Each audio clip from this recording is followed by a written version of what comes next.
Welcome to Out of the Box with KT and JayPee. Talk from a higher dimensional perspective.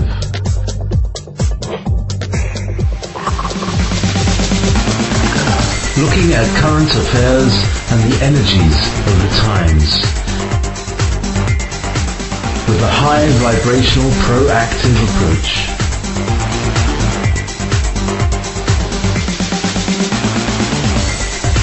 Come and explore the universe within us all.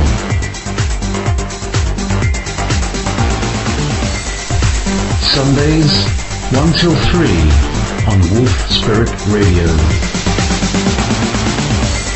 With KT Gallanti and Jay Perron.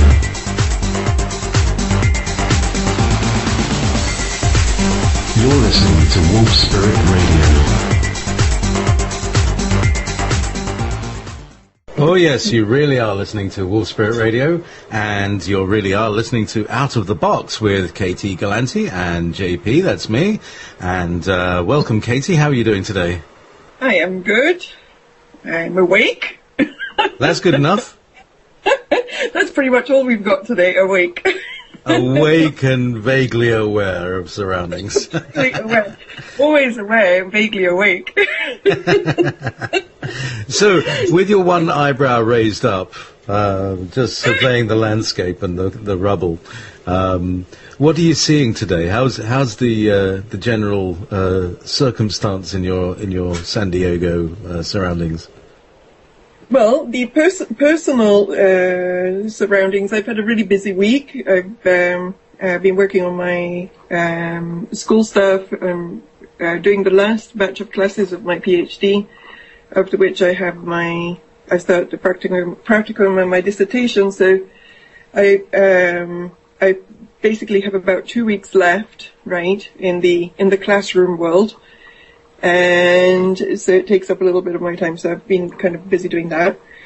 Then I've been building a new website in WordPress so that I can get away from the evil Google. Because all of my blogs are in Blogger that is owned by Google, and I've decided I don't want to participate in that anymore. And also, I've been trying for a while to get the domain name to transition from a Blogspot domain name to my own domain name that they say that you can do, but I've not managed to do it. And last Sunday, I actually called a GoDaddy person and said, "Hey, how do I do this?" And he said, "Why don't you just switch to WordPress? It's easier." And so he set it up for me. He set up the basic account for the WordPress, and then I found myself having to do a very quick learning curve because I'd never used it before, and it gave me a massive headache for about 24 hours. Right? And now I'm almost done with a new website that finally has a proper domain name, so I'm happy with it. And I'm going to transfer all my blogs there and everything. So it's going to be the new. I'm going to basically shut down everything else or put it as an archive, and this is going to be my new website, right? So I've been very busy doing that kind of stuff. And that's it, really. In terms of the world at large, I haven't been paying as much attention as usual because my schedule has been jam-packed, right? So, but it seems to me that just generally, I feel that we are seeing some kind of escalation. And, for example, a friend of mine today sent me a link that I haven't had time to look into all the way, but I read what she wrote. And it seems that there was a protest yesterday in Dallas that had to do with the JFK memorial, and that there was a big showdown of police that she was saying was reminiscent of the Toronto G20, right? So that doesn't sound good, right? And just in general, my feeling is that there is almost like a tightening of stuff. And I have often used the analogy that it's almost like the New World Order, let's call them that way, just to give them a name, that they have been very busy for a very long time setting a bear trap, right? And this bear trap has many pieces, and they put a little piece over there, and then they put a little piece over there, and then they put another little piece over there, right?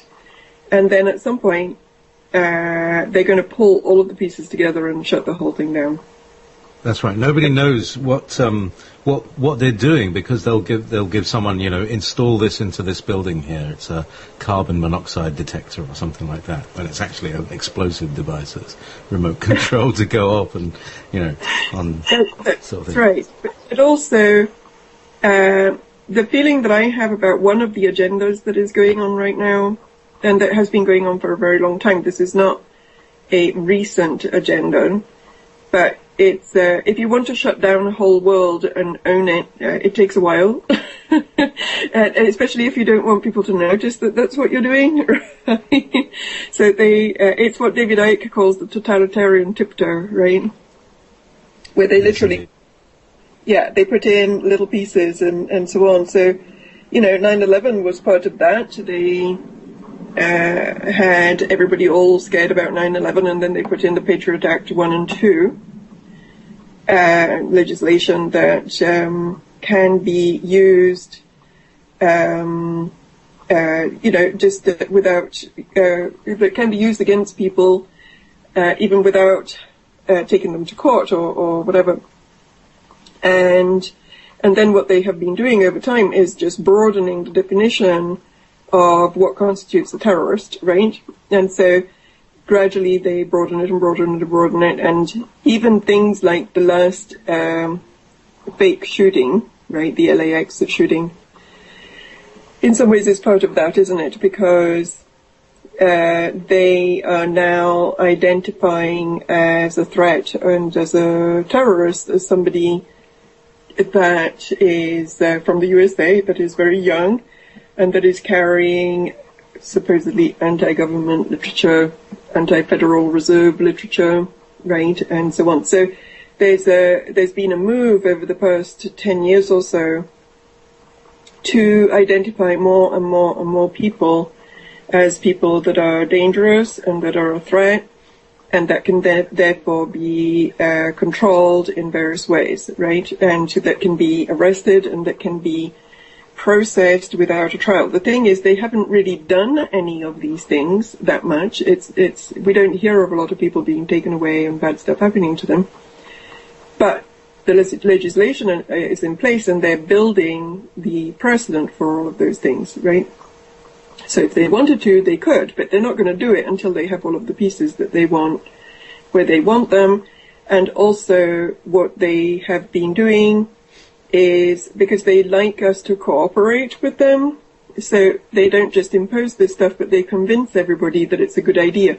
So they have been for many years in the process of convincing people that conspiracy theorists are nut jobs, right, and that they're bad, and that they are unhinged, and that they are wrong, right, and they're building and building and building those ideas until it's basically going to be seen as okay for one of those kinds of people to be dealt with in ways that in the past would have been considered anti-constitutional, right? But they will have brainwashed everybody to the point where they will accept that. And if you look at the Nazis, in ways that is what they did with the Jews during the Nazi time. There was a lot of anti-Jewish propaganda, so by the time they actually went and started scooping up the Jews and doing horrible things to them, most of the people went along with it because they thought that the Jewish people were the scum of the earth and that they deserved it, and that getting rid of them was for the good of the country. Right? Absolutely. Can I? Yeah. Sorry, but there's certain things that are going on now that are reflective of the 1938 Germany. Well, I think we're now into 1939 Germany. I'm not quite sure. You haven't quite had the Crystal Night, which is when but I think, basically Crystal Night was, they said to the army, go berserk. And the berserker theme is certainly popping up, certainly around in the Black Ops community. The idea that these guys have got programs that can be set off that will just send them crazy. And you've had a bit of witness of that, haven't you?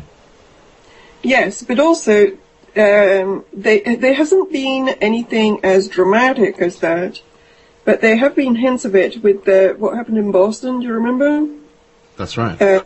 After the Boston Marathon event, that was a kind of like a trial run of that. They basically occupied a whole city with the police and military, right?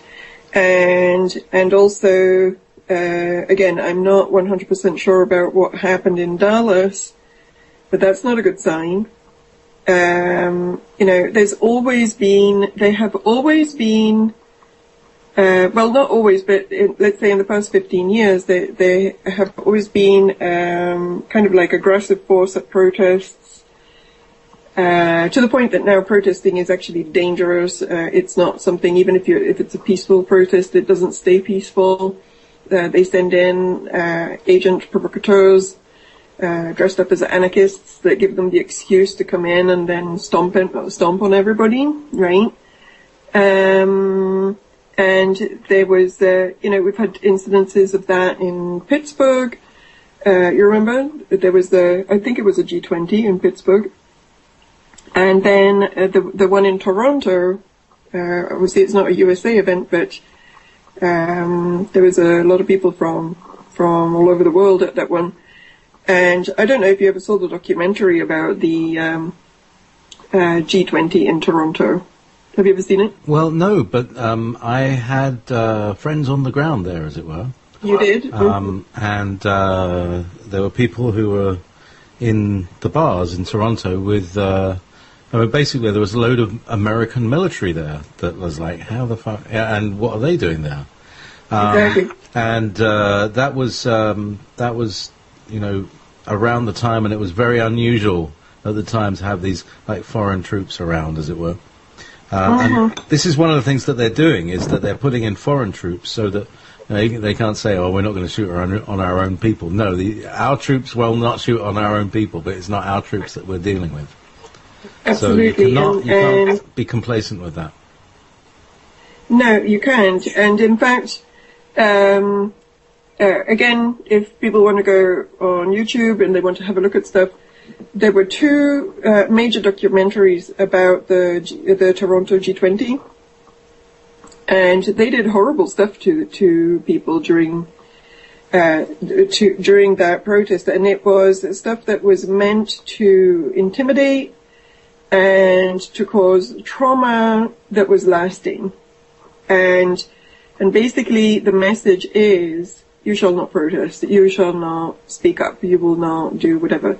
And this was, there were several instances in which they literally were doing what they call snatch and grab, where they would drive plain-clothes officers of God knows what, who knows who they even are, who they're working for, but they would just drive by and they would just snatch people violently out of the crowd and stuff them in the back of a car or stuff them in the back of a van, and then basically sit on them so that they couldn't move, and then they would take them into these detention centers where they were packed like sardines in a cage, where there was no facilities for going to the bathroom. And so a lot of people literally soiled themselves. And, so the hygiene in the place was horrible. There was people that were on medication, for diabetes or, whatever medication. Or asthma. That did not have access to their medication, that were not allowed to have access to their medication. There was people, the demographic of protest, often it's young people, but there was older people too, with health challenges and, that literally couldn't handle what was happening to them. And they were kept extensively and then and then eventually released. But they were also, while they were in detention, they were mocked. Some of them were injured, and some of the women were sexually harassed. I think one of the women was molested inside of the detention center by one of the so-called policemen. And, it was basically a massive intimidation event, okay? And they were also filmed all the way through this. Apparently, in these cages, they were aware of the fact that there was cameras that were watching them. So it was, being documented by somebody. And maybe they actually wanted to, like an experiment to see how people were going to react to all of this kind of stuff.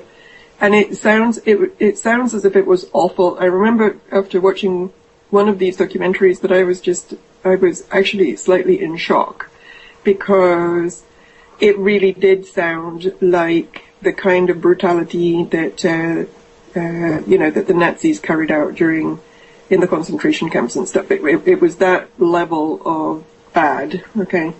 And, that is not acceptable. There is nothing that justifies, in a so-called civilized society, there is nothing that justifies that display of force, especially towards people who most of the time had done absolutely nothing to deserve that. And when we know that how many times Agent Provocateurs are actually sent in to stir trouble, and there's been people that have kind of looked at who these black bloc type people are, and very often they have boots that are police issue. So they move as if they're trained. They move like Navy SEALs. They don't move like normal people. They move like people that are taught how to move. Yeah, they're pretty apparent. For a start, they're all dressed in black with balaclavas. That's right. They look like a character out of Ideal. I don't know if you've seen that. And anyway, they all got the same issue balaclava, the same issue satchel. And of course these pristine boots. It's all brand new gear, it's all really clean looking and neat looking, and most people who haven't got much money, they don't buy new clothes, No, they don't, and they all move as if they're like synchronized swimmers. Have you ever seen the synchronized swimming thing where everybody moves at the same time? Yeah. That's how they move. They're like totally coordinated. They've rehearsed it a million times, and they managed to smash, maximum efficiency in smashing things right. And they always have a police car somewhere to burn. I don't think it's that easy to get a hold. They wanted to decommission. Because they do that. This is like 9/11. They needed to decommission those buildings because they were full of asbestos. And it would have cost them an absolute fortune to do it, and it would come out of their own pockets. So they used the opportunity to rebuild the buildings and get 2 lots of insurance, which came out of the Fireman's Pension Fund. Well, anyway, long story. Meanwhile, back in what you were talking about, there's so much that they've got these crisis actors. So we're seeing that you go out in the street and there are stormtroopers dressed as quote anarchists who don't look like that. And it's actually what it's like. It's like the plan was made in the 50s. Oh yes, anarchists. Yeah, let's put a balaclava on. This is what an anarchist looks like. Terrorist has got one of those little checkered headscarves that what's his name used to wear. That's right. And so that's how you recognise them. And look, hippies. They have these long dreadlocks, and it's so. They're using stereotypes like in a almost comedy way, but it's not comedy because it's not funny. No, it isn't. And by the way, they also have conspiracy theorists who obviously carry with them extensive anti-New World Order literature in their pocket. Oh, yeah. They're very literate, and they love handing out leaflets, like we do leaflets anymore. Here, excuse me, let me give you my hard drive. Download all this truth onto your hard drive, and we can make copies of it. Actually, I think I'd like to talk about that in a little while, about distribution of information. So, but continue on the agent provocateur. I do like to say that because it's French. It sounds good. Yeah. Yep, it sounds very sexy. Mm-hmm. My agent, you want to provocateur me? Anyway, meanwhile. All right. So yeah, well, there's it's basically it's all it's kind of boring because once you actually understand how these guys operate, they kind of operate the same in every single area, right? They operate through mind control and persuasion. They do things, because if they came out and they said, okay, guys, no more protest, we can't do protest anymore. And we also don't like conspiracy theorist people. In fact, we don't want anybody to talk at all about anything. And from now on, if you talk, we're going to beat you up to pulp and pull all of your websites and blah, blah, blah. Then people would be up in arms, right? They would say, this is terrible. This is like a fascist thing. And we don't want it, right? And there would be big up people and so on. So they don't do it that way. They gradually slip it in so that they program you to dislike the things that they want to shut down.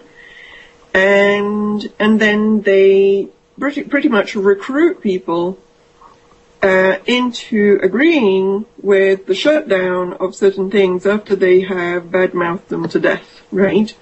So, for example, conspiracy theories, right?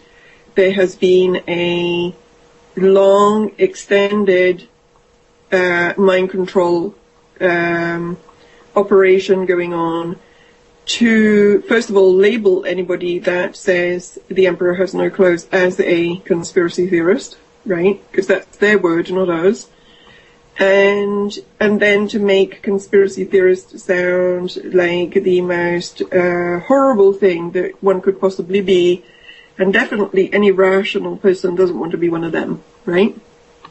So, Psychology Today or, those kind of magazines every now and then have an issue in which they talk about the mindset of the conspiracy theorist. What makes somebody, a normal, intelligent person, become a weird conspiracy theorist, right? And they have all of their little talking points about what would do that. And one of their favorites is that life is very complex and conspiracy theorists need to connect everything because they have a need for order, right? Which is bullshit. We connect things because they're connected. And we have a need for truth, which is hunger, That's right. We don't have a need for everything to make sense. We have a need for it to be real. Right? Absolutely. Because the truth gives you chi. The truth is nourishing. And the truth also sets you free because you're then independent of your source of truth, so that you're no longer suckling on the nipple of Mammon or of Babylon, of the whore that is the New World Order. Yep, absolutely. And also, just even from a very practical perspective, I mean, I think in the past, we could have said that was the only purpose, or one of the few purposes of being somebody that looks into all of these things is because we have this need for truth. But now, if we don't pay attention to what is happening in the world, in 5 years we may be in a very different world, and it's not going to be a fun world to be in. And if we do not pay attention to what is happening right now, we're going to end up in a prison world, a real prison world, right? And by the way, and I'm going to say something here that may not resonate with some people, but I'm going to say it anyway. It's Twilight Zone. We're going into the Twilight Zone. And I think that you're going to relate to my Twilight Zone. Because I am convinced from my own past life memories and stuff that this force that is operating on this planet, right, which we can call the Dark Overlords, the demonic beings, the reptilians, whatever it is that you want to call them. There's different levels of it anyway, but let's call it that, the dark corporation. Okay. Yeah, the corporation is a good way of putting it, because it's not government, it's not military, it's corporation. Go ahead. Go ahead. You don't qualify it. Just lay it out, honey. Yeah. But I think that what is happening on this planet has happened on other planets before. I think that this particular conglomerate of entities, energies, whatever, operates this way. This is how they operate. This is how they take over societies. This is how they take over planets. It's almost like a form of colonialism, right? But it's complex, and it's political on one level, it's energetic on another level, it's technological on another level. The technological level is the Borg, the political level is the one world government, and the spiritual level is the big dark soul collective. Right? Yeah, or the New Age movement, as it's known. Well, okay, the New Age movement is one of the windows through which it operates, but yeah. I think the dark soul collective has been here since pre-Atlantean times. So it creates windows through which it can operate, right? And the newest one is an aspect of the New Age thing, right? But it used to operate through religion. Before, I think they've just decided that religion doesn't cut it anymore, so they're getting rid of religion now, of normal religion. Well, they know it's going to change. They know that there are natural cycles that they're working with, and they know it, and they haven't told us, which is why we're kind of groping at like how does astrology work and how do all these cycles work. They already know, and. Yep. And this is what the mystery schools teach, but there's loads of mystery schools. There's lots of mystery. Well, and it's not really a mystery once you know the keys. I'm sorry, go ahead. That's okay. You can interrupt. It's fine. And also there's different kinds of mystery schools. Like there's light mystery schools, there's dark mystery schools. It depends. A lot of the science in the mystery schools is the same, and then it's what you do with it, right? The other day, I was looking for some astrology. I had a question about astrology, so I put it into a search engine, and then this website came up, and I was like, okay, this is really interesting. Read. Oh, very nice. So read. Church of Satan. What? And so I was reading this page. It looked a little Church of Satanish. It had like a black background with red type. But it was very interesting, good information. Right? When I got to the bottom, it was like, oh, okay, I landed on the wrong website. I think I'll spray myself with some of this anti-demon spray. Demon odorant. Demon odorant. Anyway. Sage the computer. Sage. Yeah, that's right. Sage everything. So and again, the seven rays, the teachings on the seven rays, that's... my teacher said this is 99% the teachings of Lucifer. It is. Mm-hmm. Yeah, because this is the light. This is what he teaches. It's the light. So what we're doing actually, we're like I feel were part of this. Might even have started it, but it went wrong and it's been hijacked, and we come back because we had to come out through death and then reincarnate into different bodies and different timelines so that we could then put a halt to this whole thing. And unfortunately, because I remember all of the times, I've been blessed with this curse of memory, right? So I actually remember all the times that I've been here doing all of this. And I can say that it's not just one life, it's many, many lifetimes, because these beings have been around, have hijacked this planet a very long time ago. They didn't own it, or, like, just to be specific, they didn't own the planet all the way back, okay? They have owned this planet since the fall of Atlantis. The light lost the war in Atlantis, okay? And the dark won. And what we're seeing right now is the fight between light and dark, because the light is strong right now. The force is strong with you. The light is strong, and we have an opportunity to take the planet back, but let's not make no mistake that this planet is already owned, okay? And the planet has also become more complex. And so to own it and continue to own it with an increasing, expanding of population and with a more complex technological world, etc., you then have to own it at a deeper level, which means that goodbye countries, let's do the one world thing, let's make everything big monopolies, of which the Google thing, for example, is one example in the digital cyberspace arena, right? Because once a company like Google, let's say Google, Microsoft merge, and then they buy Apple, and then everything becomes one big cyber whatnot. Okay. You don't need laws for free speech once that happens on the internet, because they own it all and they'll just shut it down. They don't have to have a law because they're a commercial entity.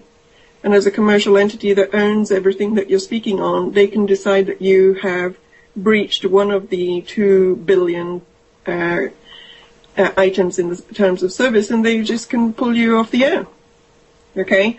So once that hegemony of the tech digi-cyber has been accomplished, you don't need to go to Parliament to have a big grand old discussion about it. You don't need to have legislation that talks about it. It all comes under terms of service that you sign into to use their quote-unquote product, okay? So even if the airwaves kind of belong to the public, what you are using to access the services is privately owned, and you will have absolutely no say about it, okay? And so I keep on going on about this because the internet and computers both, right, not just the internet but also your computer at home,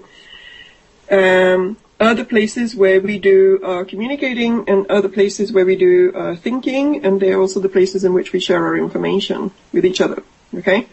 I am talking to you right now from a computer using a Skype platform that is owned by Microsoft, okay? And it didn't used to be owned by Microsoft. It used to be owned by somebody else, right? But Microsoft bought it. So now Microsoft owns it. And so if Microsoft were to decide that for whatever reason they don't want me to use this service, they could pull it. And then I can no longer talk to you. And I would have to find some other service. But if it gets to the point where they own it all, then there's nowhere else to go. And then you have SOL. Out of luck, okay? And it's already kind of happening in some ways on the internet because Google is really expanding. It owns a lot of stuff, and it's becoming harder and harder to avoid their products, right? And especially, of course, for concerned the YouTube part of it, because YouTube is one of the main places where people share video. That is one of the main ways in which we educate each other about stuff. All right. Even this show, we archive it on video, and then people can listen to it on YouTube and so on. So my sense is that they have decided to completely forego the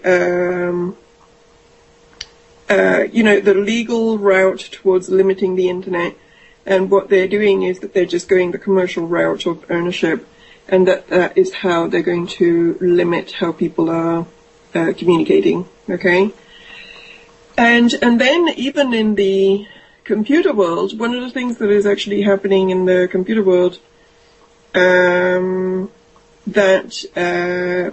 example, all right, okay, one of the things that is happening, there's two things. One is that they are pushing really hard the cloud, right, as a place where you store your data, instead of the hard drive, or external hard drives or whatever, you just store stuff in the cloud, right? Now, at the moment, it is a free will thing if you want to store your stuff in the cloud or not. But one of the reasons, I think, for which they've introduced tablets is because they want people to get used to the idea of no longer dragging around big computers or having proper big computers, but having very small, small or slim objects that they can use as a computer, but where everything that they need to access as far as data is actually not on any kind of internal hard drive, but it's stored somewhere in cyberspace. And again, that means that your data then is public for public view, not for public view of other users, but the person who owns the server can access your stuff. And let's not have any illusion about that. So it's very interesting, for example, that a couple of weeks ago, I have a Windows 8 laptop, which I bought last year because my other one fried. And they asked me to do an automatic upgrade to 8.1. So I'm like, okay, let's check it out, this 8.1. What's the deal with it? Because I don't trust these people at all. So I need to see what they want me to do. So they're like, oh, excellent features and beautiful design and this and that and more of this, more of that. And automatically, whenever you shut down your computer, it uploads all of your data to the cloud. Right? And I'm like, okay, skip 8.1. We're not doing that. Right? I don't want any automatic upload of all of my content, including my Word files, my articles, backups of my websites and all of that kind of stuff. I don't want to upload that kind of stuff to the cloud, right? Owned by Microsoft, the Microsoft cloud. No, thank you, right?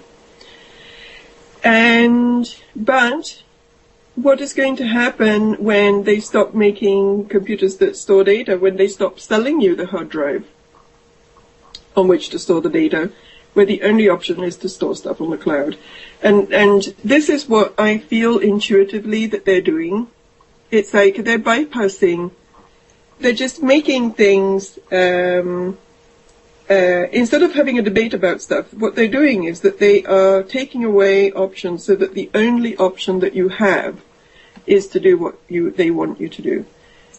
For example, I don't like automatic updates on my computer because I think that when you update, I don't know if you've noticed that when you update stuff on the computer, most of the time your computer stays exactly the same and nothing changes.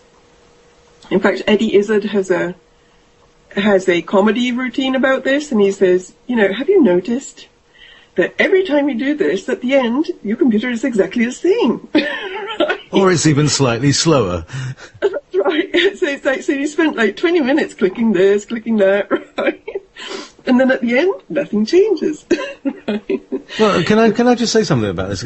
Being, I've, what can I say, 35 years in the computer industry, although I wasn't actually in the industry itself. That's the interesting thing. I was in the academic side, which, we didn't use PCs then. We had, and this is how it's gone, right? So it went from the big machine in the room, right, where the only way you get in and out of it is you have punch cards and you type out instructions in gobbledygook nerd language, and you put a stack of cards and you give them to somebody who sticks them in the machine. That was me. Actually, no, I was the guy they gave things to. I then gave it to the guy who stuck it in the machine. And then a few seconds later, out comes some paper that's been printed by this machine that can print a whole line at a time. And it would just continually spew out this process.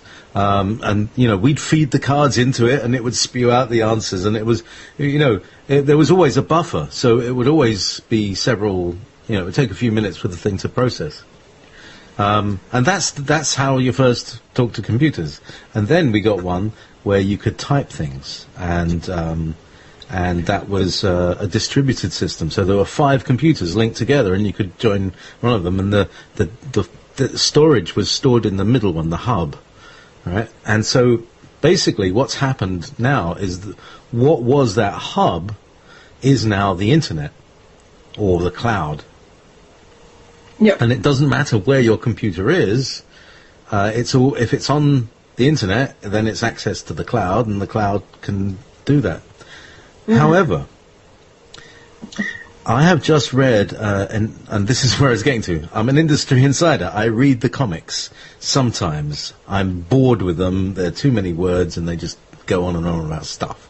But there are some things that I noticed, right? And it was Windows 8. And machines that run Windows 8 have hardware that connects them with, it's like a mobile phone, satellite phone system. And this hardware is buried deep in the CPU. You can't actually get to it. You can't talk to it. Right. It's below the level of the software that you're talking to the computer with. Yes. And you can't control it, but it can control your computer. And so if you've got any machine that is Windows 8 enabled, sell it and get an old one. What do you need a new computer for? Yeah. Why do you need a new? I'll tell you what you need. You need Ubuntu, right? You take the Windows system and you put Ubuntu on it, and you got a secure system. You don't need virus updates and any of this rubbish. And it just works. Going into exactly what I was saying, that, for example, when I got Windows 8, I didn't know about Windows 8. I just got it because my both my laptop and my main computer, I had a main computer and a laptop, and they died at the same time, both of them. Is it random? We don't know. Because or was there another little plug that they pulled? That's right. Because I've had both of my computers have viruses at the same time and they're not connected, these two machines, right? And after I did a piece of work, I do some planetary energetic work every now and then, where I remove big dark planetary beings, and I've talked about this before, and I only do it when I'm guided to do it. I don't go looking for them, but every now and then I get almost like, red alert, bad beings on the grid, go fix. So I go fix, right? So a couple of times a year I get called on to remove dark beings from planet type thing, right? And at the time it was because there was the Haiti earthquake, right? Which, by the way, that was not a natural event, and I think that we know that. I don't know if it was HUP-induced or if it was induced by something else, but it was not a natural event. And so I was, that was one of the red alert moments, and I knew I had to go look at it, so I did, and I saw that there was this big net that was like an energetic, dark magic type net that had been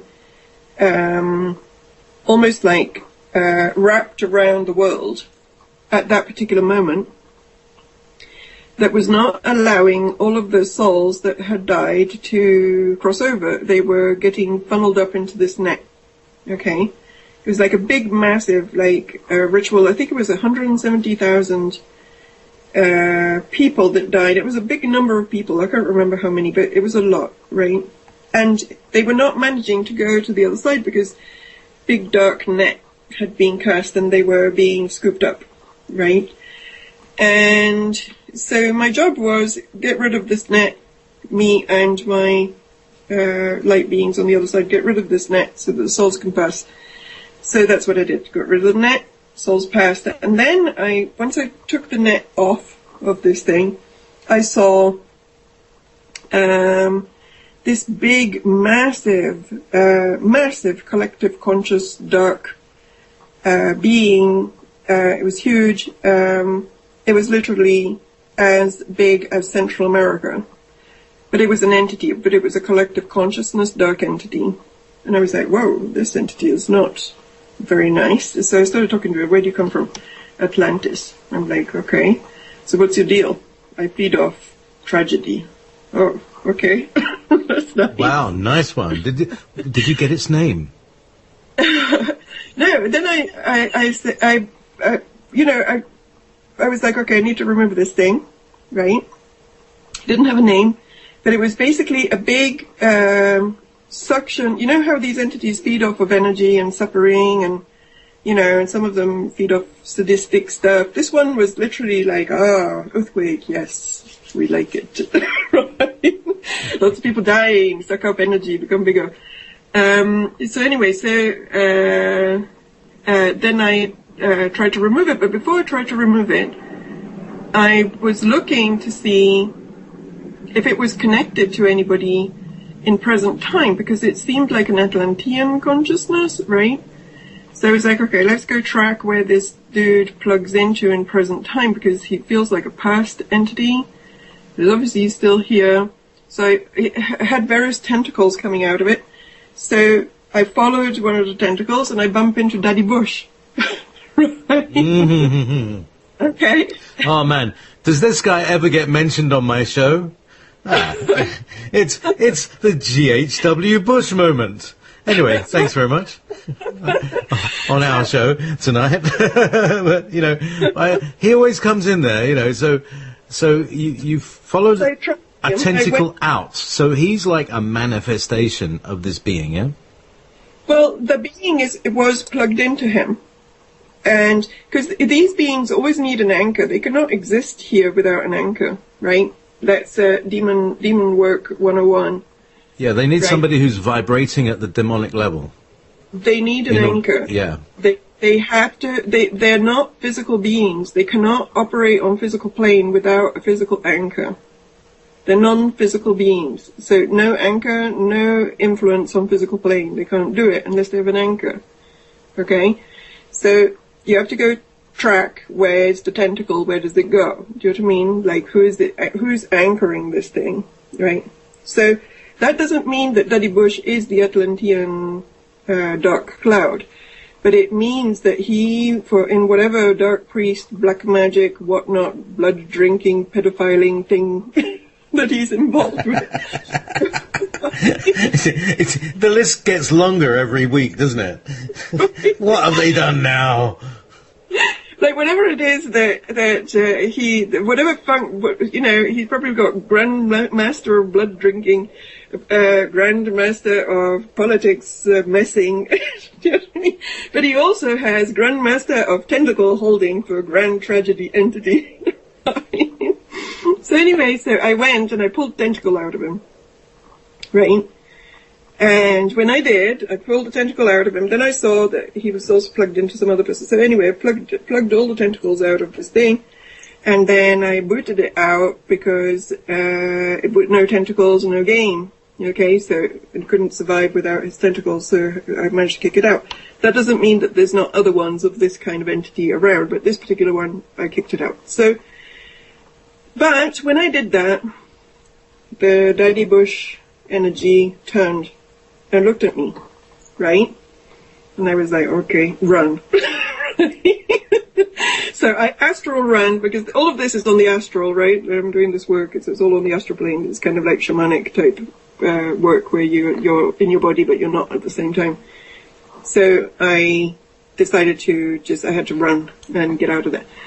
And when I interacted with that, then I saw what I think was a major scaly one, right, behind him, all right? And then I came out of all of that and I was like, wow, that was really interesting. First of all, I felt kind of a sense of accomplishment because I moved the net, the souls crossed, there was like thousands of them, and got rid of big earthquake, feed to suction, Atlantean entity. That's good, right? And then, so I sat and I decided to write about it. I thought, we're going to write about this. I'm going to tell people about it. I'm going to write about it. So I wrote about it, I got my Word file out, wrote about 3 pages worth of stuff, which basically is just the story that I just told you. And then I saved it, and then my computer, I was writing on my main computer, big, massive virus chomped up everything within 3 seconds. And so I had to take my tower to my computer guys, because literally I couldn't this computer completely shut down. It was like gone. That's got to be a coincidence, hasn't it, Katie? That's right. Okay. So I took it to the computer guys, right? Computer guys are like, oh, okay, we'll try to fix it. We'll plug in some external whatnot. I didn't understand a word of what they were saying, right? I said, okay, there's only one thing. I'm writing an article. There's a file on there called Haiti and Atlantis. Could you please send it to me? Right? As you do. Right? And they said, okay, fine. So they sent it to me. So I went home, fire up my laptop, and I get the file, I take it down, and I'm like, open it up, boom, virus on my laptop, right? Completely disabled laptop. The same exact thing happened all over again. So the next day, I take my laptop to the computer guys, and I say, computer guys, the laptop also has a very similar, it was like a root kill kind of virus or whatever. It's a similar kind of virus. Now you need to fix my laptop as well. And they said, okay, well, it's fine. We've finished repairing your tower. Take your tower, and we'll give you back the laptop tomorrow, right? So took the tower home. And presumably the tower's now immune from the virus. In theory, yeah. Because I took it home and opened up the file, and within an hour I had a different but just as deadly virus on the tower. This happened 5 times. It happened 3 times with the tower and 2 times with the laptop. After which, the computer guys, and by the way, my computer guys are really, really good. There's there's different levels of people that work on computers. These guys are like whiz kids. They barely can hold a conversation, but they're excellent with machines, right? And one of them at some point says, he looks at me and he goes, "Do you have any enemies?" I don't know. Just put your hand in a box of letters and then pull 3 out. He said, "Do you have any enemies? Like, is somebody trying to mess with you or something? Because this is not normal. This kind of stuff does not happen." And this is also the time, while all of this is going on, and by the way, I have very little money, so for me, things like that are a big deal, and luckily they decided to work with me, but it came up to something like $300 worth of computer repair bill, right, because there was so much of it. So even from a financial point of view, they were kind of almost shutting me down. And in the middle of this, the battery on my car goes dead. So, and it didn't go dead because, it just, I needed a new battery. The battery was gone. And the tarot cards that I had in my living room, I have tarot cards all over the place because I collect oracle cards and tarot cards. I kind of like it. So if anybody wants to ever buy me some cards, because I have fun with those. And but I had a pack of these German, very beautiful cards that, however, are rumored to not being. They're a little bit like the Aleister Crowley deck. They're not, whoever made them was not a particularly good person, but the artwork on it is great, and I've cleansed them a million times, and so I kind of like them. So anyway, so these cards are in my living room on the floor, just as a pack, and I wake up in the morning, and all of the cards are all spread around on my rug, with one card flipped over, and it's the devil card.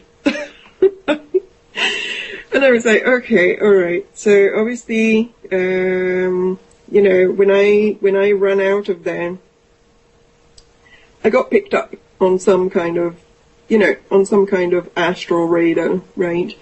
And maybe even some other kind of radar that. Yeah, they can trace our light. Yeah, absolutely.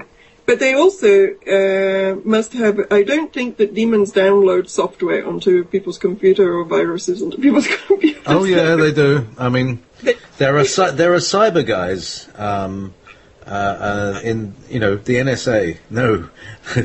2 weeks ago I had a guest who, 40 years ago, was the cyber warrior of the NSA. 40 years. Imagine what she'd be into now, what they'd be working on.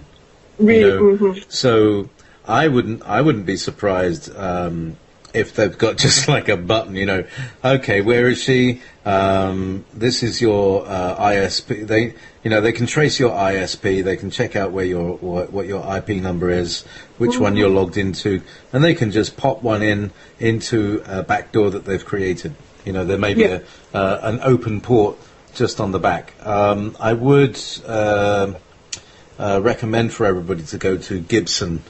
What is it? Hang on, let me just check so what I do, Gibson, grc.com, right? And they have a thing called Shields Up, and you can go and test your shields.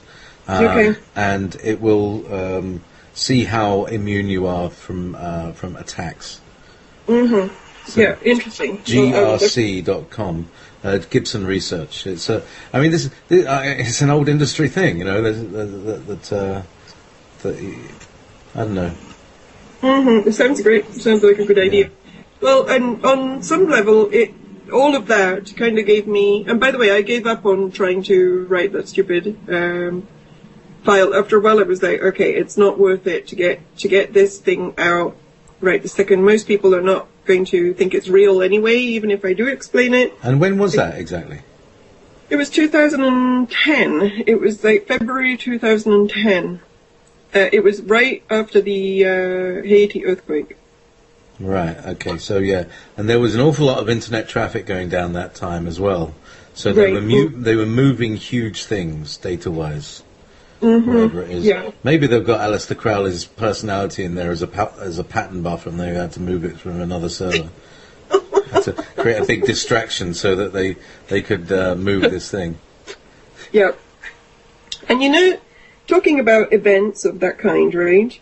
It is amazing how many times, all of the times in which I've been called in to go and do this particular kind of planetary astral warrior type work, right?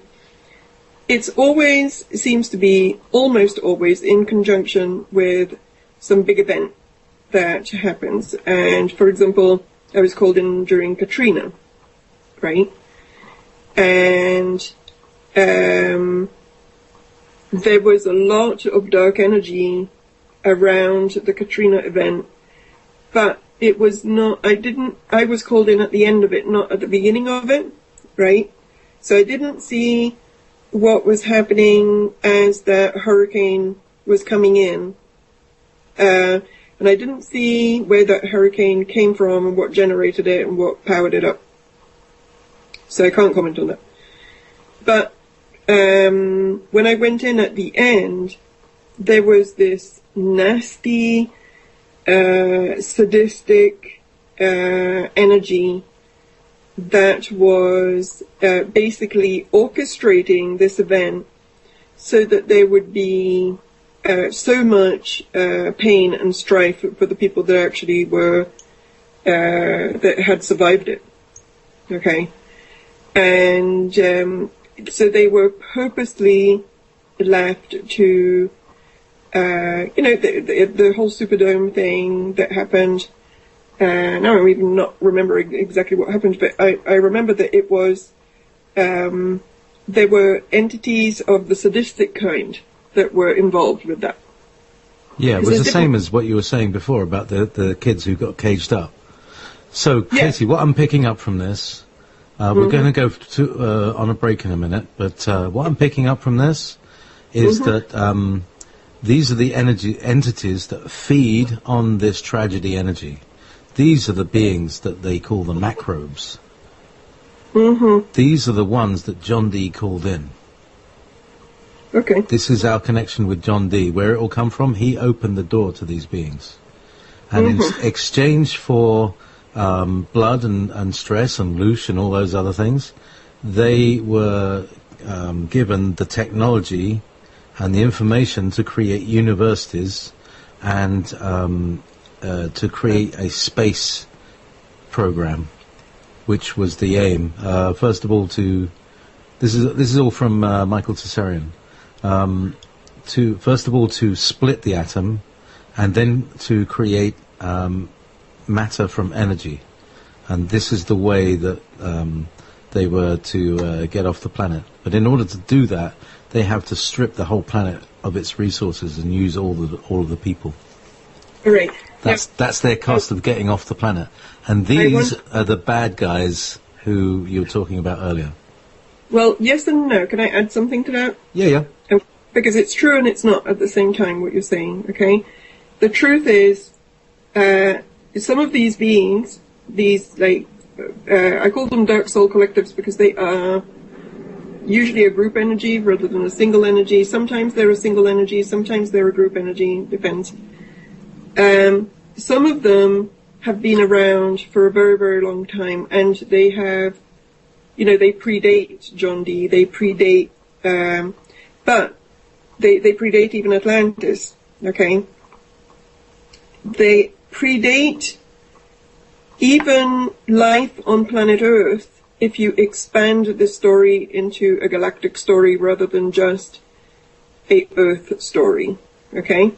Because this particular energy and its various manifestations, and we're going back to what I was saying, and I didn't finish to say before. And we need to go for a break in a minute. So put a pin in this because this is important stuff. Okay, so I'm glad you brought it up so that we can expand on it. Okay, remind me. Okay, I will. So let's go to a break. Now, I'm going to play 2 Peter Green songs. One is called Supernatural, and the next is the very famous Black Magic Woman. So Blues Breakers, Supernatural. There we go. That was Black Magic Woman and Supernatural from Fleetwood Mac in the early days when they were with Peter Green on the guitar and everything like that. So excellent stuff there. So here we are. Welcome back to Out of the Box with myself, JayPee, and my co-host... Me, Katie. All right. So where did we put a pin? Where was that pin? Let me just go and pull up the pin again because I wrote it down. Entity. Okay, entities, microbes. I wrote it down. Entities, microbes, and John Dee. Okay. Yep. And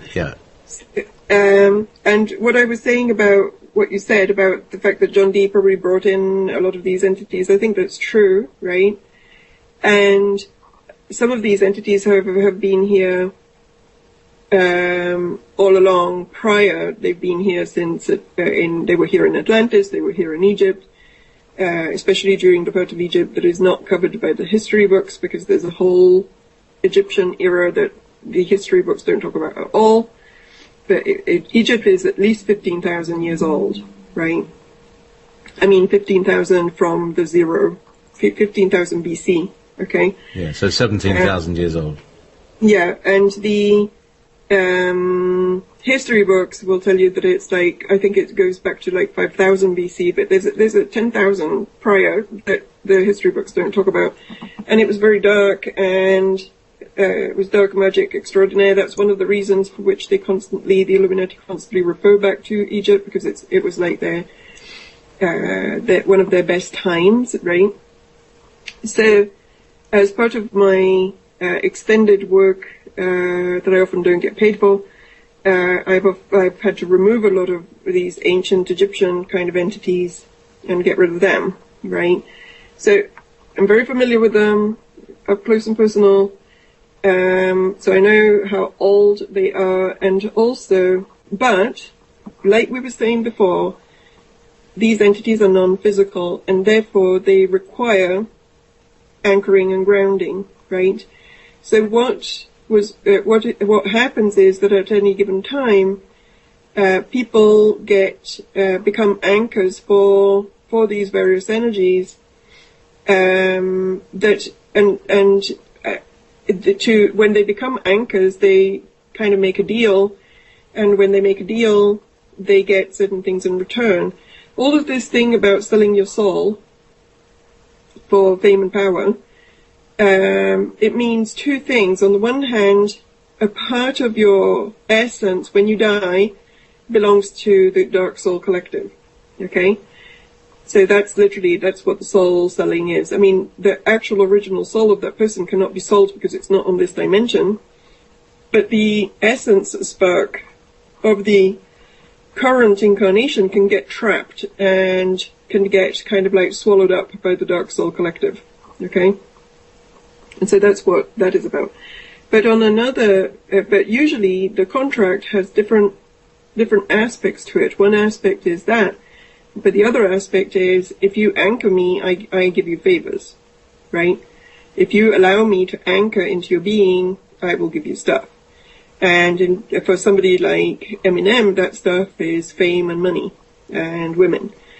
And for somebody like John D, it's knowledge, and I can set up things in my university. For somebody like Aleister Crowley, it's I have dark magic power, right? And lots of dark sex rituals and all the rest of it. So depending on what the person is on sale for, they will provide different things. Now, a lot of the dark elite rituals are about anchoring of dark energy.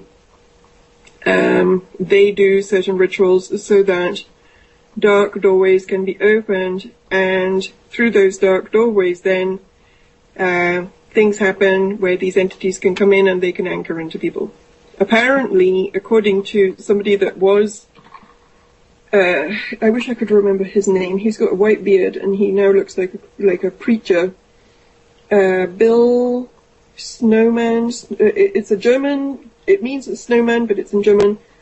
I'll find it. Anyway, this dude, he started just by going up the pagan, he was going up some kind of pagan training, and then he got recruited into some kind of witchcraft masonry, and then he kept on going, and then he kept on going, and basically he said that every single initiation required for him to anchor more and more dark beings.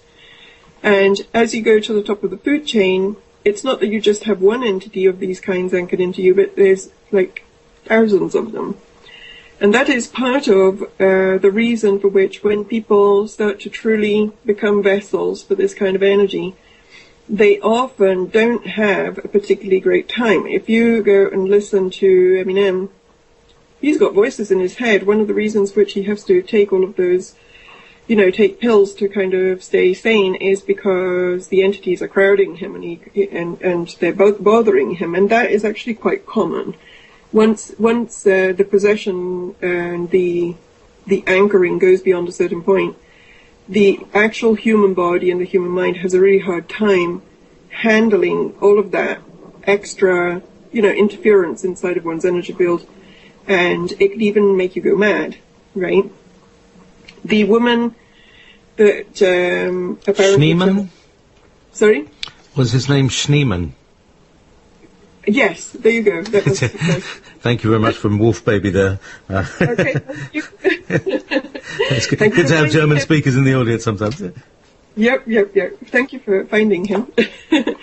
And no, she just translated snowman. All right, okay.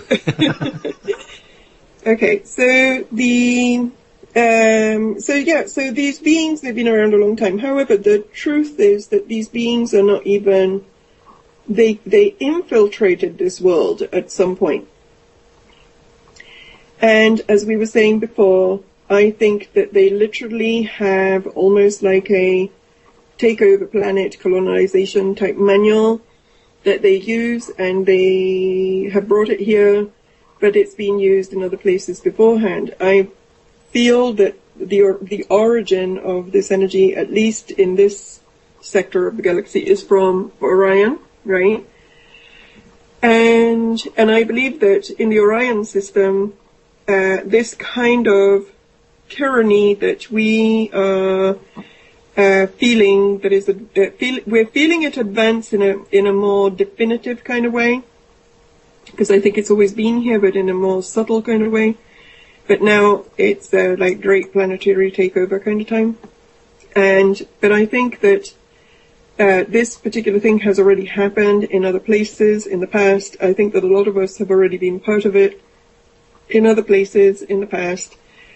I think that a lot of us have already had the experience of having the one-to-one full frontal with it on other systems that have been taken over in this way. And I have had a couple of moments in which I've had memory of being in some other place that was not here. It was not on the planet Earth, in which the exact same kind of energy was playing around, right? And in one of them, I was, the kind of movie that I saw was that I was in line, and there was a big desk with somebody sitting there that looked like military, and I was lining up, and then I had to give them what looked like a passport, right? But instead of it being a passport for travel, it was a passport for life, in the sense that every 6 months you had to renew your permission to live permit. Right? So you had to go and stand in front of this guy, and then they would decide if they would renew your life permit, okay? And my life permit was not renewed. They decided that was not, it was my time to go. And so I was escorted into a room that, it was all very well organized, right? I was escorted into a room, and in this room they gave me a lethal injection, right?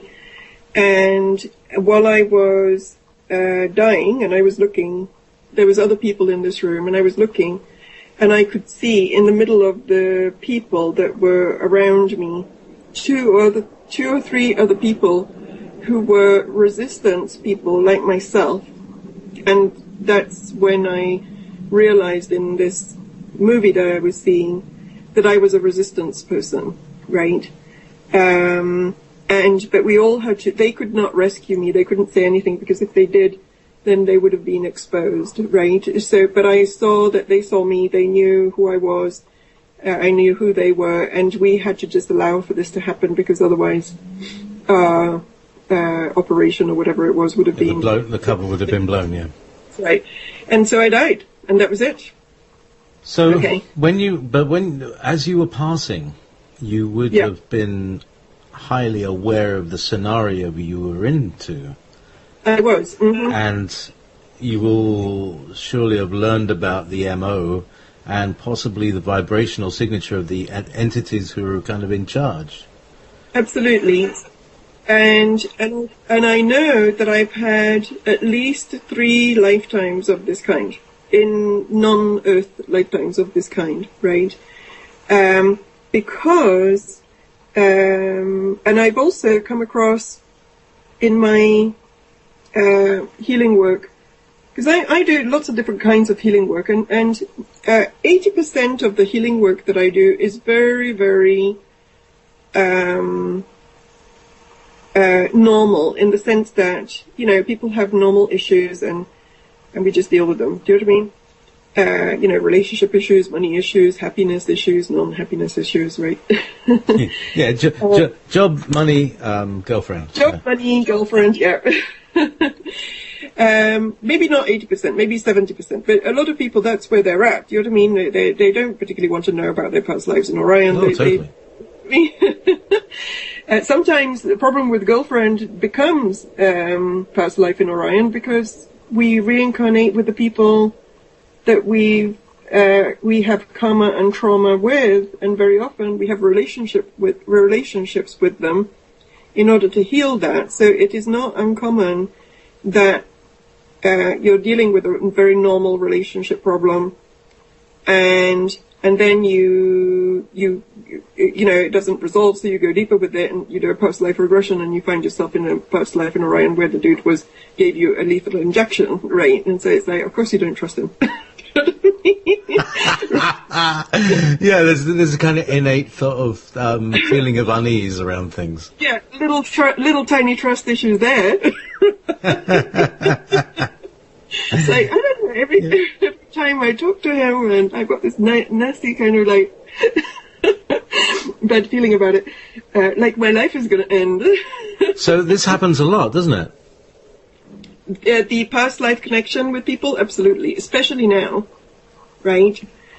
Especially now, because a lot of people, there's many different levels to the story that we're in. On one level, we are in this big collective story where we're trying to get this particular place called Earth and the collective consciousness that lives on it called humans to make a shift, right? And to liberate themselves from the Dark Overlords' influence. On some level, you can say that the Dark Overlords are helping humanity to evolve, because if they were not there, humanity would just be like, hey, let's go to the beach, do you know what I mean? And they wouldn't have to push any further. So we couldn't produce gold for them. That's right. So there's a level at which all of this story is a catalyst, and it's helping people to evolve. So you can look at it from that point of view. But then there's also, within that, there's our own personal story. And our own personal story is about our own soul journey, soul evolution. And this is the soup in which our soul is evolving, right? And so we have incarnated in our own personal story, not the collective story, but in our own personal story. We have brought in our own karmic buddies and soul buddies, through which we want to achieve, on the one level, the mission, and on the other level, our own growth. Okay? Because most souls, and here I'm talking about the old, advanced souls, and not advanced because they're great, but just because they just have more pages in the manual to get they're here to do a job, right? And so most of the souls of that kind that are actually just here to do the job of creating the shift, they have soul buddies with which they have brought in as people with who they're actualizing the mission. Like you and I, for example, right? We're soul buddies because we obviously part of our mission is to bring forward information, and I'm sure we have some kind of soul agreement at some level that we would meet up at some point, and I would stumble across Jeremiah, and he would link me up to you, and 2 years later we would do a show together. Do you know what I mean? Yeah. And it feels very natural, and it feels like this was, I mean, certainly, it felt like I had so much in common with you. I was like, I was talking to another myself, and that's a sign, when you feel you're talking to another yourself. That you're meeting with somebody who's aware of unity consciousness, because everybody who's aware of unity consciousness is aware that that person is another yourself. That's right. And but also, right, I think we have similar training, right? Like you've done the 7 rays, I did the light body. The light body, some of the light body is based on the same kind of cosmology, because one of the people that was doing the light body, that was putting it together, had a background in some of that Alice Bailey esoteric stuff. Okay. Yeah. So we've done it differently, but it's the same. We have a similar, almost like package of knowledge that we're drawing from, right? And I have a friend who is very deeply clairvoyant, and I really mean deeply clairvoyant. She can see everything. And she's like, oh, well, you were in the training place together before you were born. Or not just about me and you, but whatever. You know what I mean? It's literally as if we've gone training somewhere before we got here. Which I think is interesting. Could have saved myself a lot of money in university if I had known that. You know what?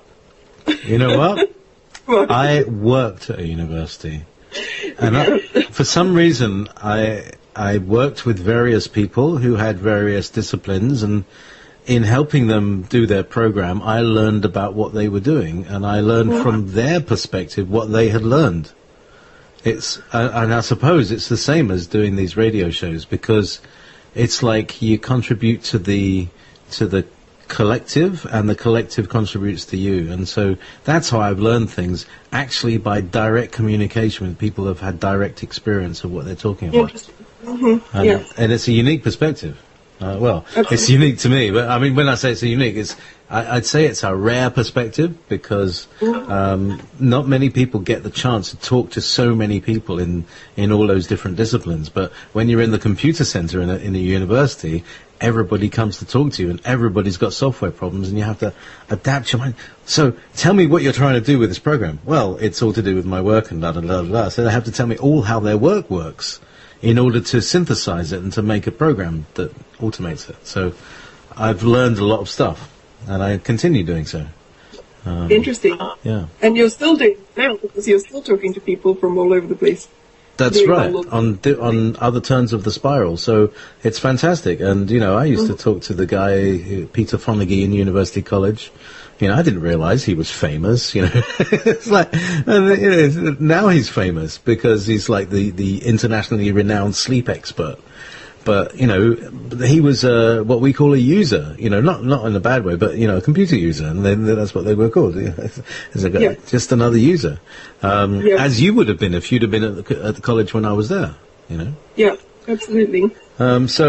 It's quite interesting perspective that I've managed to gather all through the years. Anyway, I won't delay you anymore.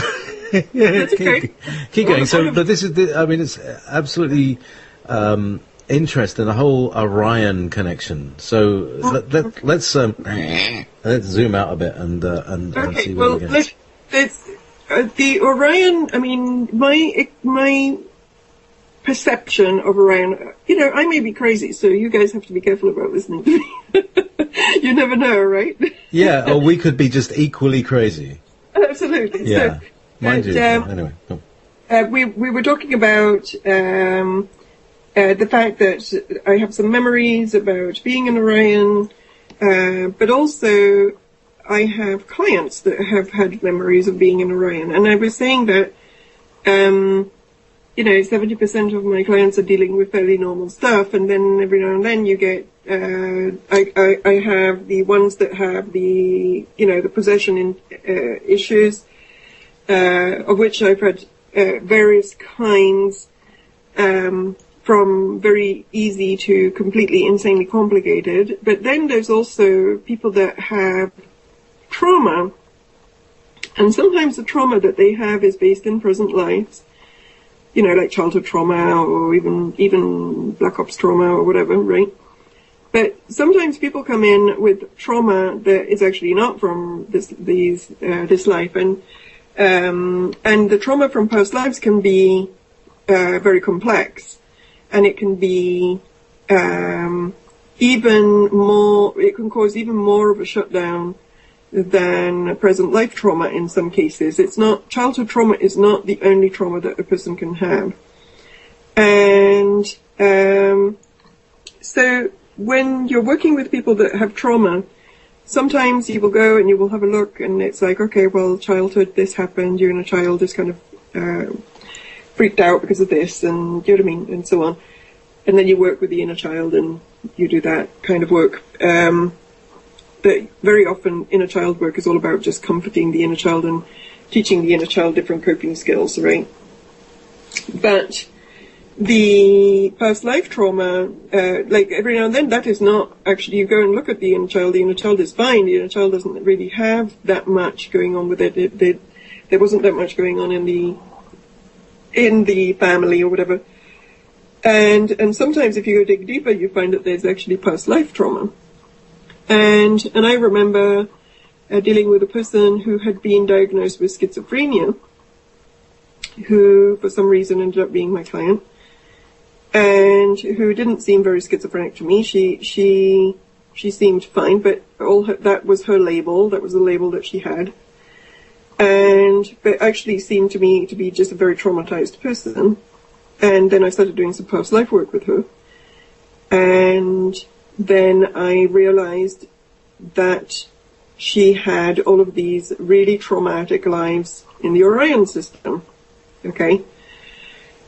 And this was at the beginning of my experience with weird stuff that goes beyond normal, everyday healing type consciousness, right?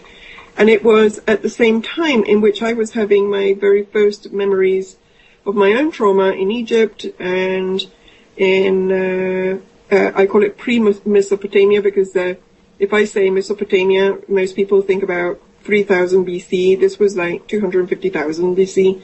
But it was more like Michael Tellinger type times, right? Yeah. And, so I was having my own memories of stuff, even Atlantean type stuff that had happened to me. And I was starting to get this Orion connection, and this one was the first client that I had that brought me a whole bunch of Orion stuff. And guess what? We worked through it, and she got better. And one of her traumas was that she had blown up a planet, because she was one of the dark ones at the time. And she was so, when she left the body and she saw what it is that she had done, she was so upset with herself for having done that, that she created a whole bunch of soul programs that created a whole bunch of problems for every single lifetime that she had after that. Because even if it was not a very good thing what she did, she kind of shut down her energy in a way that she could no longer function as a self-punishment for what she did, which was not exactly what was called for at the time. So we worked through that, and we managed to unshut her down, and then she, she progressed. But in the process of doing all of that, I had to look at a lot of stuff that was unusual and that I hadn't seen before. And then for about 2 years, almost every person that came to work with me had something of that kind going on and had some kind of Orion memory or something to do with this very, very dark energy and very, very dark system in which horrible things happened. And I came to the conclusion that this was a long time ago, okay, like 2002. So around 2001, 2002. And I came to the conclusion when I was looking at this at the time that the Nazis were a manifestation of that energy. It was like, okay, bingo. Yeah. I was like, you know what? The only thing, if I look at the Nazis and I look at this energy, it's the same thing, right? So it's like these Nazis, they're from Orion. There's something about these guys that is the same. And I kept on seeing pictures, because when I work, I see stuff. I call them movies. I see movies. I don't see them in day-to-day life, but when I'm in state, I see them.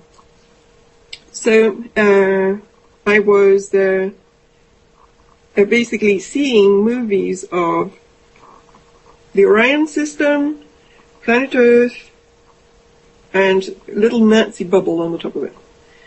And then I was seeing a line coming out of that and going to Atlantis, and there was another round thing around that. So it's like, okay, so the Nazis were in Atlantis. In some ways, this energy was in Atlantis, and this energy was in the Nazis, and this energy comes from Orion, right? Okay. As soon as I make that connection, or very soon after, or around the same time, in the mail, I go and I open the door, and there's on my mat, there's a package. And I'm like, okay.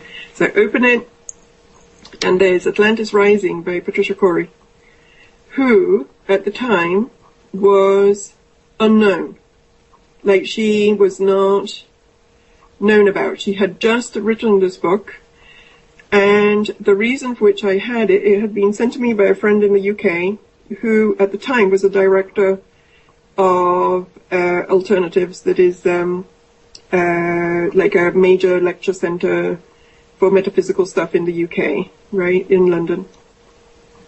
And he said, I just had this woman come to speak at Alternatives, and this is her book, and I've just read it, and I think that you need to read it, right?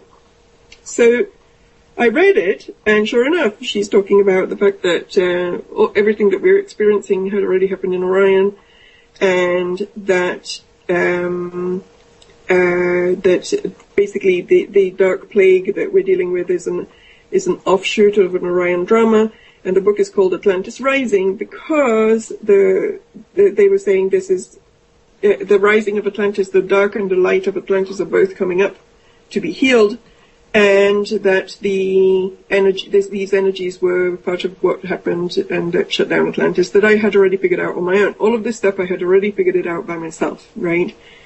But when I was reading about it, it was like, okay, well, this is my own kind of synchronicity. So I actually emailed Patricia because I was so blown away by her. It was the only time in which I ever heard anybody speak of this.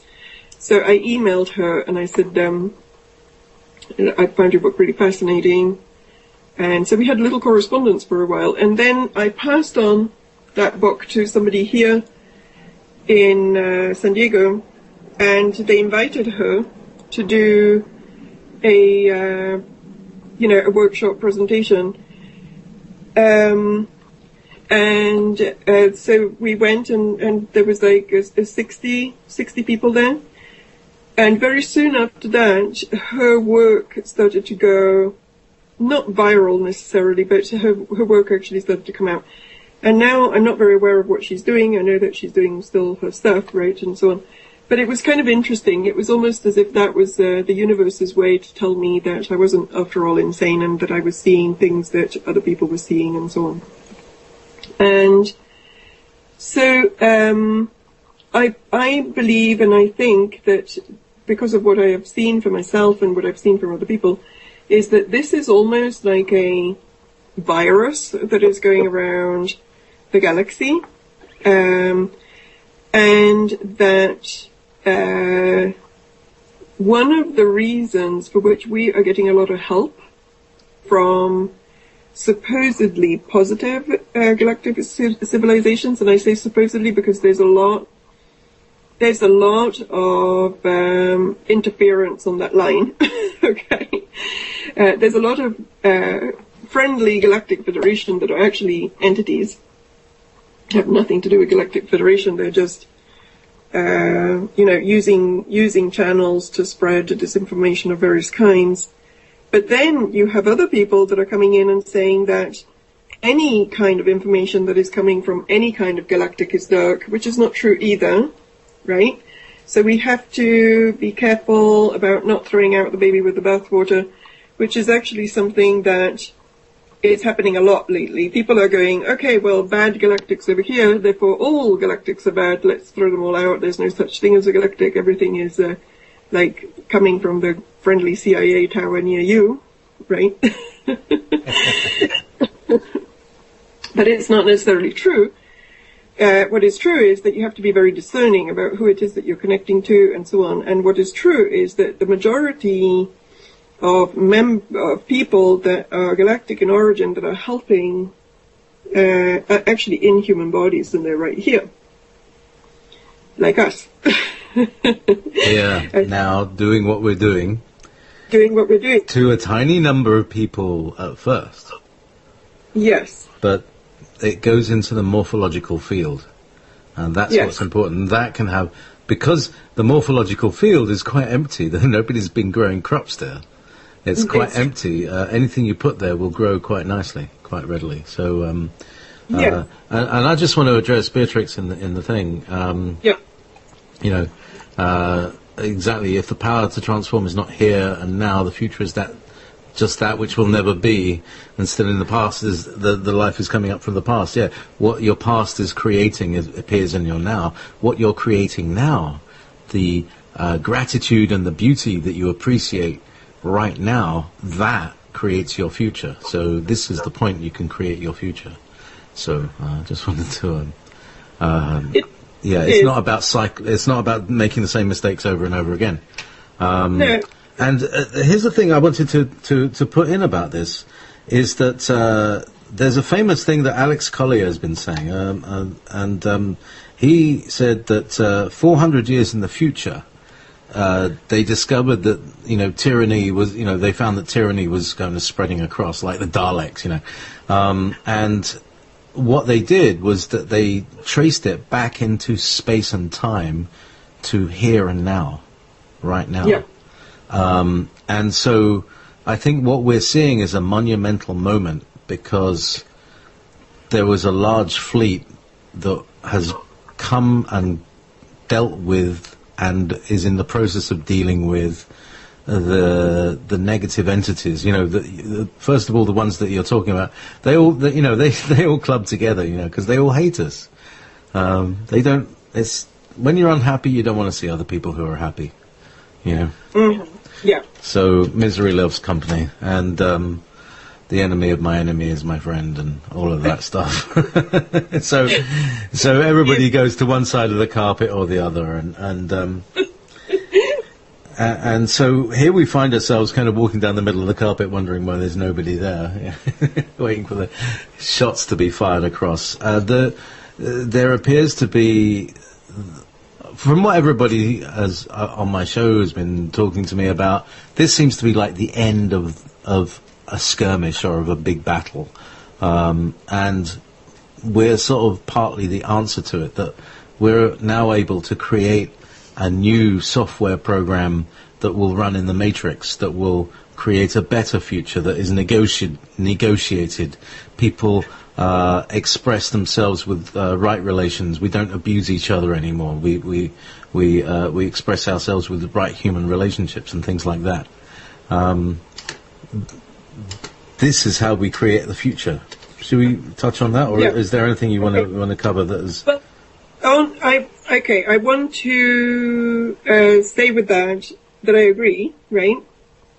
And also, part of creating this future is also about dealing with the virus, right? In the sense that it's almost like twofold. You have to clean the slate and then reprogram. That's right. That's right. We need to literally wipe the hard drive, and I think that's that there is a moment coming when the hard drive will be wiped. But what we got to do is guard against these things called rootkits. That's what you had. You had a rootkit. Now, what a rootkit does, it goes down into the part that is underneath the software. It's in the hardware. It's actually firmware. That's called it's programmable hardware. And it's really basic in the system, and you can't get to it because it's so deep in the system. It's the thing that the system is looking at. It can't look at itself, so that's why you can't see it. It's like so integrated behind the thing, and that's the worst kind of demon. Where the system itself thinks it's running normally, yet it's doing things that are involuntary. We'll be talking about that with Solaris Blue Raven in about 25 minutes' time, about that kind of remote controlling and things like that. But so thanks, Katie. So let's go on. So let me expand on that, because I think this is there's a point I want to make here that I think is important, because it's almost like, when we were talking about the New Age and how the New Age is one of the vehicles through which the dark consciousness is operating, but under a false guise of light. That's right. Like the Galactic Federation of Light, there's the Lucis Trust and all that stuff. Anyway, go on. With that, there's also belief systems that are being planted that are exactly the same thing.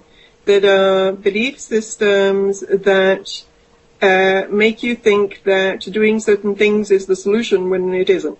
Okay? Like protesting and voting and things. Well, not necessarily, but like all you have to do is create something, focus on something, and all the rest of it. Well, instead, one of the main problems that is going on this planet is this dark force, is this dark interference, is this, the grand deception, if you like, but it's not just about deception. It's also about energetic interference. It's also about energetic control that then manifests in the various kinds of mind control, personal and collective, that allows them to continue to stay in control. So, to undo there is the programming of the future and the building of the future. That's one part, but you cannot do that before or without. Not before, because it's not a time thing. It's the without virus scan. Yeah, you have to do virus scan, and you have to be aware of what is there, and you have to also know how to get rid of it, right? And this is also true even at the personal level, not just at the collective level, but also at the personal level. At the personal level, you will have, there's a lot of people out there that have this idea, don't focus on the past, don't focus on the childhood, don't focus on this or that or the other. All you need to do is project something forward and create whatever is forward. Well, it doesn't really work that way, because there is a technology to energy field. There's a technology to it. Our energetic setup is actually really interesting and is actually very precise, okay? We have a chakra system, we have an energy field system. Within the energy field system, there's a 3D part and there's a multidimensional part. Within the chakra system, there's a 3D part and there's a multidimensional part. There's then the DNA that is inside of every cell. That also has a physical part and it has a multidimensional part, okay? And by multidimensional, what I mean is you can have DNA sheaths that are physical, you can have DNA sheaths that are 12-dimensional. You can have parts of your being that are physical, you can have the outer layers of your energy field can be 12-dimensional, etc. Now, when you undergo some kind of trauma, right? And by trauma, I'm talking big stuff. I'm not talking like, oh, I bashed my toe. I'm talking like stuff that created such a degree of fear in your being and pain, like the stuff that happens in the mind control programs where people split and have all sorts of problems, right? That it actually impacts the energetics of the body. Yeah, or it happens naturally or organically, as it were. You could fall off a 300-foot ladder. You could be run over by a car. You could be riding along the road on your motorbike, and suddenly somebody stops in front of you, and then somebody bashes into the back of you. All sorts of things can be traumatic. That's right. And when that happens, then that trauma can have two kinds of effects. It can shut down stuff inside this energetic system that you have. And it can also damage parts of the energetic system. It doesn't just shut them down. Sometimes it actually breaks them, okay? Sometimes the trauma is so intense and extensive that it doesn't just break the 3D part, but it also breaks the multidimensional part as well. And sometimes the powers that be do that on purpose because they do want to break that down. They want to break somebody's ability to connect multidimensionally. And this is not so much a trauma that we see right now, but in the ancient past, in like Egypt and stuff like that, they used to do this to people on purpose. It was not fun, okay? Now, if a person carries this level of damage, okay, within them, the way to heal it is you have to get in touch with it and shift it energetically and so on. And if you don't, your energy, because all of the laws of manifestation are about using your energy to attract and create. The law of attraction is not false. It's just, they're just giving you a very simplified version of it. Because the law of attraction does work, but it attracts everything that's in your field, not just what you state. Okay? So whatever you create it from the state of health or unhealth of your energetic field.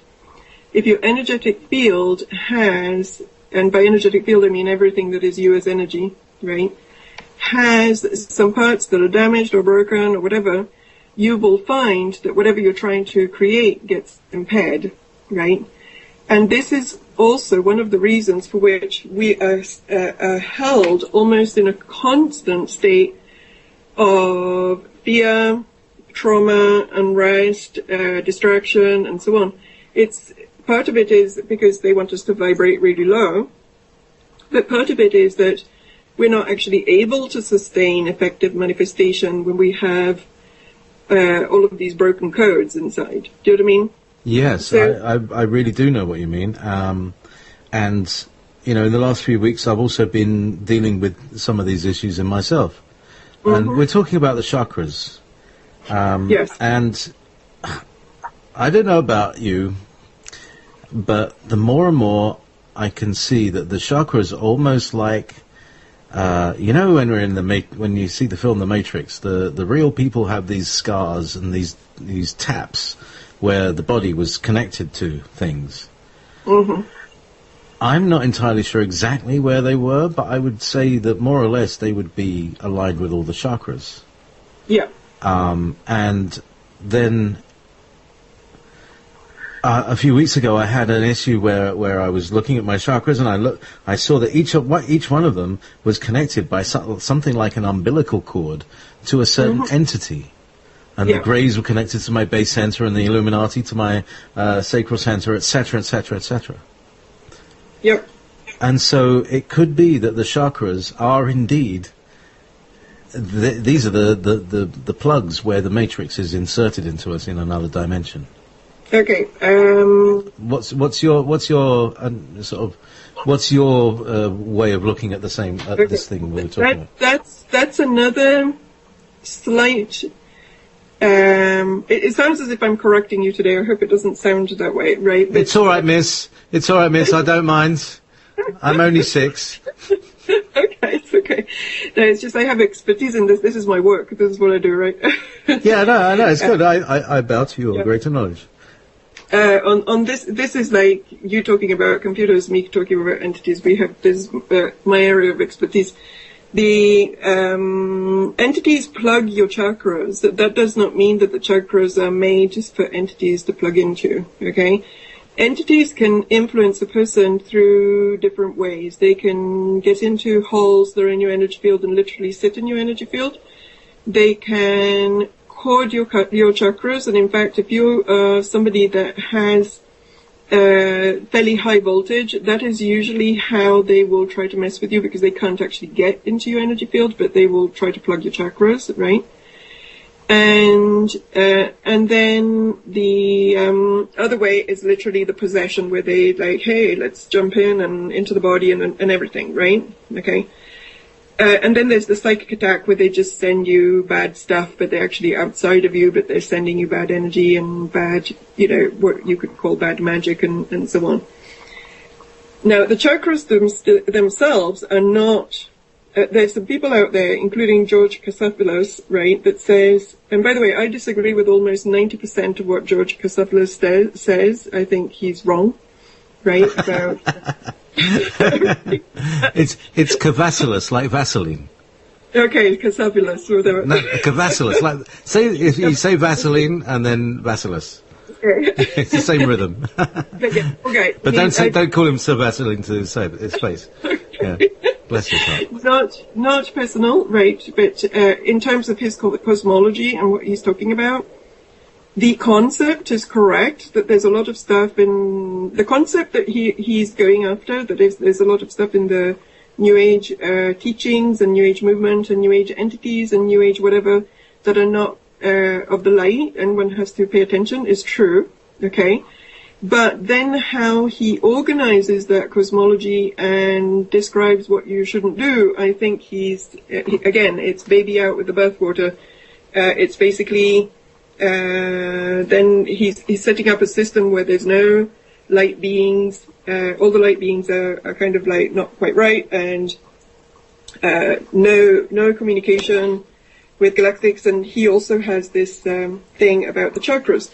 But the thing is, the chakras are just an energetic system within the body that, if they are clear, right, And if they don't have blockages, and if they're not corded by entities, and if they are as they are supposed to be, they are power hubs of energy that build on top of one another, that power the energy field, that allow for the energy field to have the energy that actually runs through them effectively, that then is the base through which the light body field, that is the body field of the soul, can inhabit this plane. The chakras are under constant attack from the dark side, because the minute in which you have a dark cord plugged into a chakra, or you have a chakra blockage, or you have an entity that is feeding on your chakra, or you have a trauma in your chakra, or so on, that flow of energy does not happen. Your light body cannot power up. Your connection to your soul is cut off. Okay? So the chakras themselves, that's just circuitry. It's the circuitry in the body, just like there's meridian points on your arms and legs and so on. There's chakras in your central channel. And when those chakras are clear and they're running, your energy field is fine, it runs smoothly, you can access your soul consciousness. Okay? When those things are interfered with or powered down, that foundation is pretty much disabled, and then you're not able to do that in quite as much the same way. Okay, so entities attack chakras, they plug chakras, they attach to chakras, but the chakras were not created by the entities so that they could plug in. That is just what they do. It's like parasites of the system, right? Okay, but the system itself is that's how it's designed. Okay, and in fact, there's chakras that are outside of the body, multidimensional chakras that go all the way up to the overall source and source consciousness, not just soul consciousness, but source consciousness. Okay, and if you can clear all of that, then you can plug your consciousness as high as you possibly can. And I see it's time to wrap, so I'm going to be quiet. Maybe we should have a weekly show, Katie. Certainly we can put more out, and you can always come on my show when I've got free time. I think it's enough. It's fantastic as always to have you, Katie. Do finish and tell everybody where to find you now. My new website, KTGallanti.com. Simple. Yay! And I'm about 4/5 done. I'm almost done. Not done completely, so you will find that there's some tabs that are kind of empty. But I'm building it slowly. It should be done in about a week. It should be complete. Okay? And that is that. KatieGallanti.com. KatieGallanti. .com. Proper. Right. Easy. It's easy, isn't it? It's not difficult. Anyway, God bless you. So thank you very much, Katie. We'll catch up later, and we'll have fun with your next show. Yes, it's going to be great. Solaris Blue Raven. I may actually listen to it. Sounds great.